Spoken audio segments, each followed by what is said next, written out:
This video will contain Makana-sized spoilers for the original Xenoblade Chronicles. If you have not played this title and would like to avoid spoilers, then go put over 60 hours into one of the best RPGs ever created, and then you can come back and watch. If you have beaten the game or do not care about spoilers, then welcome. Let's begin. Foreshadowing, to give a warning or an indication of a future event. And flash forward, an interruption of a chronological sequence to show events that occur in the future. Most people are probably pretty familiar with these literary devices and notice their appearance in plenty of movies, books, and video games. But sometimes it can be difficult to distinguish between the two devices. While both present information regarding the future, the flash forward takes the audience out of the current moment to show an eventual event, while foreshadowing is something performed in the present moment. When using a tool like foreshadowing, it can prove troublesome when trying to find the right balance between giving the audience too little or too much information. One of my favorite games, and one that I believe builds its identity around these concepts, is Xenoblade Chronicles. This game uses foreshadowing and flash forwards an insane amount, but in a very organic fashion and through various types. Four of the common types of foreshadowing include concrete, which focuses on the author directly stating aspects to acknowledge, prominent, which is linked to prophecies given in the story, evocative, which deals with flashbacks or flash forwards to give information that might not be linked to the current arc, and abstract, where critical thinking plays a role as the active participant needs to look beyond the imagery. Xenoblade Chronicles uses these forms of foreshadowing to push its narrative forward and give emotional weight and significance to scenes that occur later in the story. As for flash forwards, most of its placement is a result of the popular red sword, the Monado, or the Monado if you prefer that route. Inspired from the Greek word xenos, which can mean stranger or foreigner, the titular Xenoblade is the Monado. With a collection of various symbols that bestow the user with effective powers, the Monado is truly worthy of the legends and being known as strange. However, its most defining power is the ability to grant the user visions of what's to come. This future sight mechanic defines Xenoblade as a title, and in a sea of JRPGs, lets it stand out as an innovative and fresh experience. The mechanic also gives way to these flash forwards which permeate the game.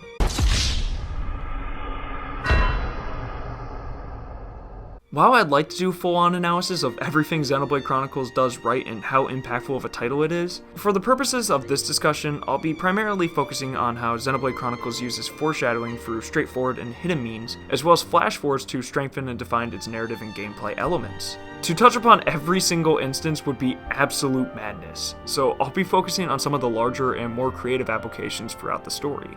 With that said, let's jump straight into the use of visions and gameplay.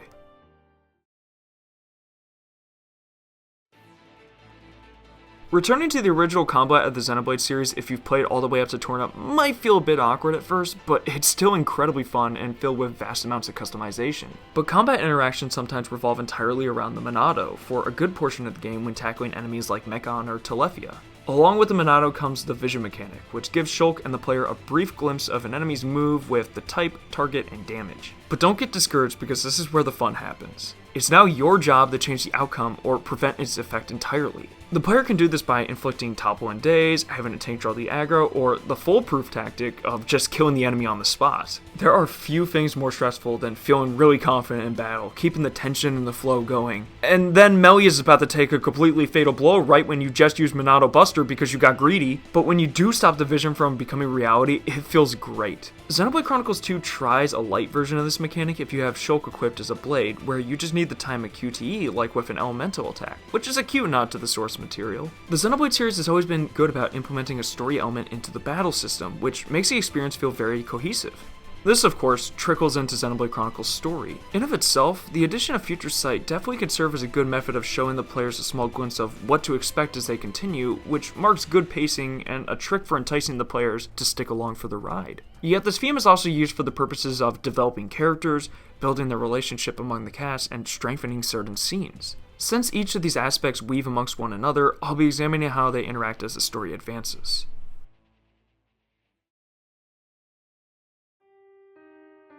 One of my favorite aspects of Xenoblade Chronicles is how close the main characters are and how much you end up caring about their well-being. This connection is built through constructing strong relationships and scenes that give these characters the time to interact. Xenoblade uses the flash forward of the visions to give characters these interactive moments where support or troubles are explored. Let's take a look at one of the biggest visions in the game, Shulk's vision of Metalface killing Fiora.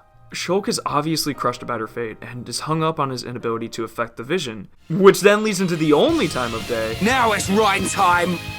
As a supportive friend and someone who doesn't exactly understand the inner workings of the Monado, Rein gives Shulk this emotional backup to cheer him up. He expresses to Shulk, who feels he's burdened with the Monado, that he might be special since he was chosen. What the scene does well is illustrate the dynamic and lively nature of these characters, and the game can use Shulk's disappointment over the vision as a tool for character development that depicts a genuine relationship between best friends. And it's important to know that Rein isn't supporting Shulk blindly, as he will call him out on his actions or lack of. Fast forward to the Aether Mines, and Shulk at this point has had several visions with mixed results. Shulk sees a vision of the Colony 6 Colonel Alfaron dying and begins to question if going into the fray with their current status will lead to these foreseen events. Shulk attempts to stop the group from charging in, however, he holds back crucial information that induces anger.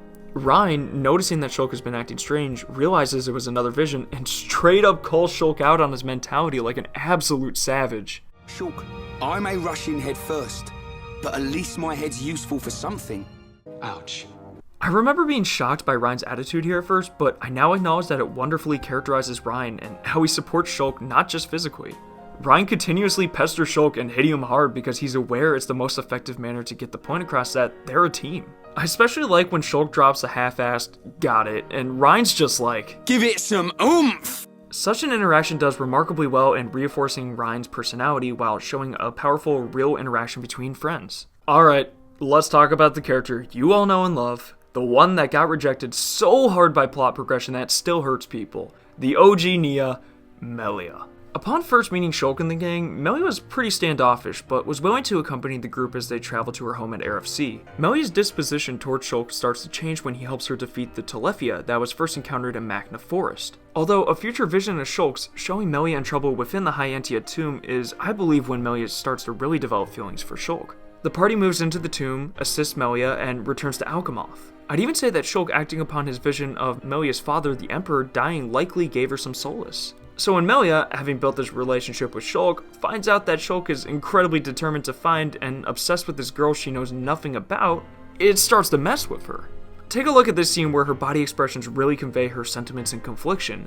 Shulk walks out the room and Melia keeps looking at the door despite the conversation behind her. She looks down at the ground for a moment before asking if Fiora is important to Shulk, and upon hearing Rein's response, she drops her head in realization and heartache. I think without the visions that Shulk acted upon, this dynamic relationship between Shulk and Melia, filled with complex, unrequited feelings, wouldn't be possible. Shulk wants to be there for Melia, and as a friend to respect the wishes of the Emperor, while Melia longs for more, and I find it incredibly interesting to consider how this tie would have been altered without the presence of Shulk's visions. Also, as much as I love Fiora, we get painful moments like this.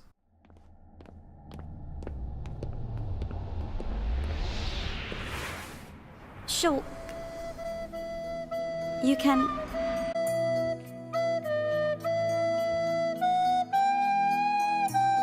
I swear to God, it never gets easier. Aside from the heartbreak, the visions serve as relationship builders in other ways, like the intricate subject of revenge with Dunban, and introducing Charlotte as a member of the party.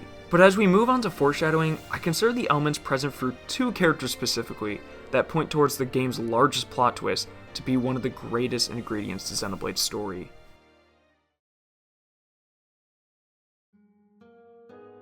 I don't think it's a surprise that Xenoblade Chronicles has a lot of dialogue, and I mean a lot of dialogue. So it's no wonder that some of the more secretive lines would slip through the cracks, especially without knowledge of the endgame. And the culprit of this is none other than the Foreshadow King of Xenoblade, Dickson. Dickson starts off practically as Shulk's father figure that wants Shulk to get outside a bit and seems like a pretty cool guy. You keep going in the game and then you get... What in the actual fuck? But the game has been showing us that hippie Hulk Hogan has been scheming since the beginning. I think an inclusion that really tips off the player is an example of evocative foreshadowing with the flashback scene where Shulk's family goes on the Monado expedition and unfortunately passes away. Following the ray of light emitted from Ase Tower, Dickson soon comes through the doors and finds Shulk unconscious at the base of the Monado. Dickson's mouth then slowly curls into a mischievous smile. But he could just be happy to have found the child alive, right? Let's zoom forward to the return of Dickson and Dunban following the Aether Mine and after they force Metalface to retreat. Dickson cleverly points the group toward Prison Island without being too obvious and then eventually says, "What can I say? I'm well traveled. And it's all for your future.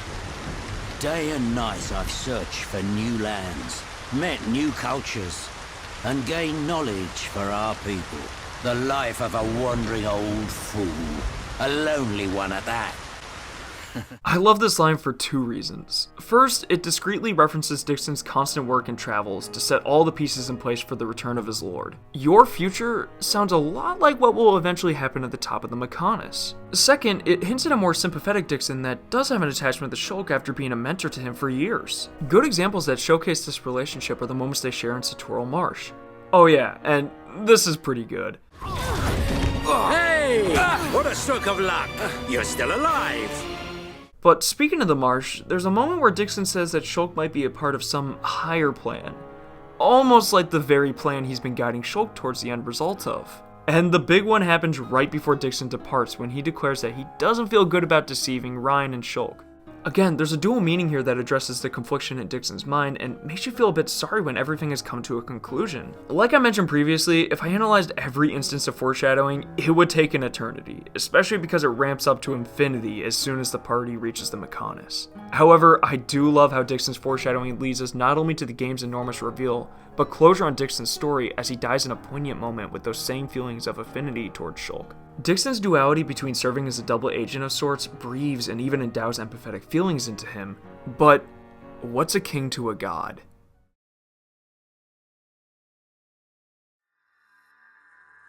Awaiting near the end of Shulk and the group's journey is a revelation nothing short of mind-blowing, which is the resurrection and role of Zanza in the narrative. For some people, his appearance might have seemed forced or out of the blue, but in reality, Xenoblade Chronicles had it planned the entire time.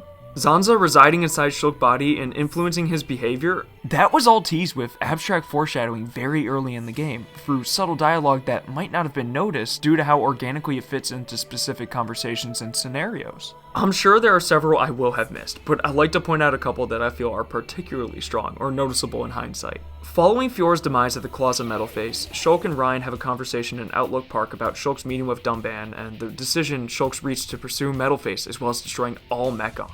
After realizing they're on the same wavelength, Shulk declares, "In my head, there are two versions of me. One of them is telling me that. It's telling me, listen to what Dumban said." Ryan asks about the other, to which Shulk responds, "It keeps shouting, make them pay, destroy every single one of them, and it won't stop getting louder." This exchange is absolutely brilliant. The early game has established Shulk as this nerdy, socially awkward young adult who looks to Dumban as a role model, so it would make sense that he'd be considering the first option. And nevertheless, Shulk also just had a vision of his childhood friend and love interest getting skewered, and he couldn't do anything to stop it. So it makes perfect sense why he'd be so consumed with feelings of anger and this fascination with revenge. We, as the players, realize how such a traumatic event would emotionally destroy a person, leading to conflicting thoughts and corrupted mindsets, especially that soon after the occurrence. But with the bigger picture, we know that Shulk's desire for revenge is being heavily influenced by Zanza. The idea of this version getting louder and louder is Zanza's push to set Shulk on his quest and kickstart the chain of events that leads to his restoration. I think what's also interesting to consider is how much of this lust for revenge is Shulk's and how much is Zanza.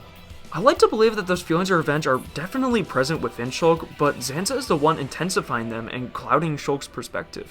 Ryan even comments on this abnormal growing urge by saying, "That doesn't sound like you," which is a perfectly natural response that holds so many future implications. But Shulk has never had this much of a traumatic experience since his parents passing away was at such a young age, so it seems natural. But what's genius is how the delivery of the dialogue by Ryan's voice actor Jay Taylor and the writing bleeds seamlessly into a gag that represents their friendship. A large amount of attention isn't drawn to the line in the entire moment, but it's given enough time that we can pick it out when rewatching the scene with endgame knowledge. Skipping back to the cutscene at Tefra Cave, there's a new light we can look at this scene with. Earlier, when Shulk and Ryan come across the dead soldiers, Shulk starts to act a bit strange. In the dialogue, there's a long pause, and Shulk almost seems robotic or matter-of-fact when he turns to Ryan to insist they return them to the Bionis. A cool moment of lore and insight into the world of Homs, but all of this seems a bit funky when added up. We know Zanza obtains ether energy from life forms upon the Bionis when they pass away, which could make sense that Shulk, possessed by Zanza, would call attention and desire for the life forms to be returned to him. It's a smaller detail and not as concrete as some of the others, but I feel it's interesting nonetheless. Once Shulk and Ryan reach the outside of Tefra Cave on the Bionis kneecap, we're treated to a stunning scene where the Bionis and McConus are in full view, looming over the characters. Turning to the McConus, they recognize it as their enemy, which Shulk adds to with, "our enemy," and clenches his fist. Upon first playthrough, it could be interpreted that Shulk, still full of anger and accompanied by Ryan, is referring to the two of them as R. But there's a much deeper meaning behind this, with the R referring to Zanza and Shulk instead. This is much like the Tephra Cave one, where Zanza almost becomes the mouthpiece for Shulk, and his will infects Shulk's words and thought process. When I first came back to the scene following my first playthrough of the game, I just kinda sat there like, how the hell did I miss this? But like the previous big nod at Outlook part, it's subtly implemented into the character interactions based off of the current situation. This attention to detail and commitment to the large plot twist throughout the entirety of the lengthy campaign is what gives Xenoblade Chronicles such a strong narrative that will shock players with their first playthrough, but offer replayability due to the player's interest in finding these well-realized teasers. When I was looking for some that I might have missed, I came across a comment on a post from the Xenoblade Reddit from Jermoric, so I want to thank them for this since I thought it was too good not to share. In the cutscene following the fight against the first Telethia, Alvis discusses the Monado being a divine sword that could change the fabric of existence. A point for clarifying the sword is a divine weapon rather than something created by mortals, but here's where it gets good. Alvis follows up with, of both the material and the immaterial, with a shot framed on Shulk when mentioning the material and framed on Alvis during the immaterial. Okay, for starters, using the shot work with the dialogue to foreshadow each character's respective natures and keeping the Monado still present in each frame almost like it's from its perspective is incredibly clever.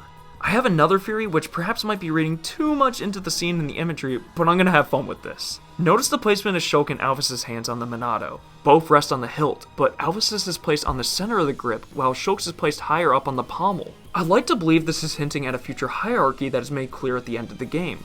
Shulk becomes a new god and wishes for the creation of a world with no gods, and these roles are made clear when Shulk jokes to Alvis that he's supposed to be the god and make his own decisions. Even take a look at the pause between dialogue and the shot that showcases both characters connected to the Monado. Next up on the Zanza train is Prison Island, which is about the halfway point and when the first set of revelations deal with the face mechons and the Monado begin to settle in. Atop the island, we meet Zanza, a giant that we later find out was Argolis originally, but possessed by Zanza upon wielding the Monado. When he says that he created the Monado and knows all who wield it, he wasn't technically lying, but we assume Zanza is the giant and he made it millennia ago. He continues to inform Shulk that the Monado is constrained and limited currently, which is why the blade has the machine symbol on it and can't hurt Homs. But the greatest line comes when Zanza says, "Nothing but a god can stand in your way." You clever bastard. That is about as concrete as it gets. It's almost like the only thing that could stop Shulk with the new power is Zanza himself, who had seen the passage of fate. When Zanza says that it's Shulk's choice, I think we have to wonder whether that's true or if Zanza's will is influencing Shulk to make the decision. We're then given a pretty great meme format. Metalface swoops in to fight the party and kills the Emperor, and Shulk is given an upgrade to the Monado so he can fight the face mechon. Zanza disintegrates into a green light that envelops Shulk, making you think that it's simply the power being bestowed onto him. But it's more than that, as Zanza has fully transferred himself into Shulk at this point. I would say when the party reaches the Mechonis is when the narrative is less concerned with the more subtle foreshadowing of Zanza's actual significance and begins to name drop him in more suspicious fashions. Egil in particular has several of these moments, especially when he says, "Prepare to die, Shulk." No, Zanza. If that wasn't enough, we are greeted with some of the most uncomfortable 20 seconds of life when Shulk is screaming in agony as the Monado shocks him, just like it did with Dumban in the past. As always, I have to give it to Adam Howden for selling me on the pain Shulk is experiencing. I even love how this moment reflects back to Ryan's earlier conversation with Shulk in the Ether Mind about telling his friends about anything concerning him. Ryan's tone is concerned, but comforting considering what just happened to his best friend. But Ryan's support guides us to a fantastic, ominous moment where Shulk cannot comprehend the power. This wasn't caused by the Apocrypha. It's a completely different kind of power. Shulk. What's happening to me? The delivery, pacing, and music in this small section produce concern and bewilderment, which marks this strong sense of buildup. Even if you pay close attention to right before Shulk gets shocked, the segment sounds exactly like the beginning of the God-slaying sword.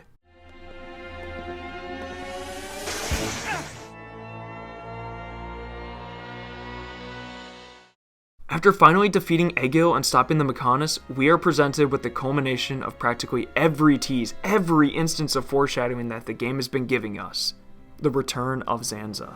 It begins with Zanza acting as the devil on Shulk's shoulder to kill Ego, and eventually gaining a physical form following Dickson shooting Shulk when he refused to strike down Ego. Shulk's shoulder shooting Shulk, geez, say that 5 times fast. When I originally saw this cutscene, my jaw hit the floor. I would play through the game in the main lobby of my freshman year dorm house, and a couple of my friends would watch me play. When we heard Zanza had been possessing Shulk since childhood, we all started freaking out together. But like, can you blame us? This is the moment that the game has been leading up to, whether the player is aware or not, and it certainly leaves a memorable impact. This might be an unpopular opinion, but I adore the trope in an epic story when it's revealed that the main character isn't special or the so-called chosen one. So when Zanza reveals that Shulk was merely chosen because he was there at the time, oof, that hits home. The capability of a game to deliver a part that generates such strong emotions where it's difficult to process everything is astounding, and Xenoblade Chronicles knocks it out of the park here. And with our eyes opened and minds blown, Xenoblade Chronicles progresses into the final act where a new world is eventually created. During the final segment where all the characters along the journey live together in harmony and are enjoying the simplicities of life, it's hard not to smile. There are no visions, no giant battles, just people we've grown attached to living a joyous life with each other. Sitting back and realizing that all the struggles and twists the foreshadowing and flash forwards led to, their result gives us a closing moment of serenity, and I wouldn't have it any other way. Hey everyone, as usual, I just wanted to say thank you so much for watching. This video has taken a bit of a different spin on my normal analysis formula, but it's been a lot of fun going through the cutscenes in the game that bring this to life, so I hope you enjoyed it. If it did, then feel free to leave a like, comment, or subscribe, as it really does help out the channel, and I love getting to talk to you guys in the comments about anything Xenoblade.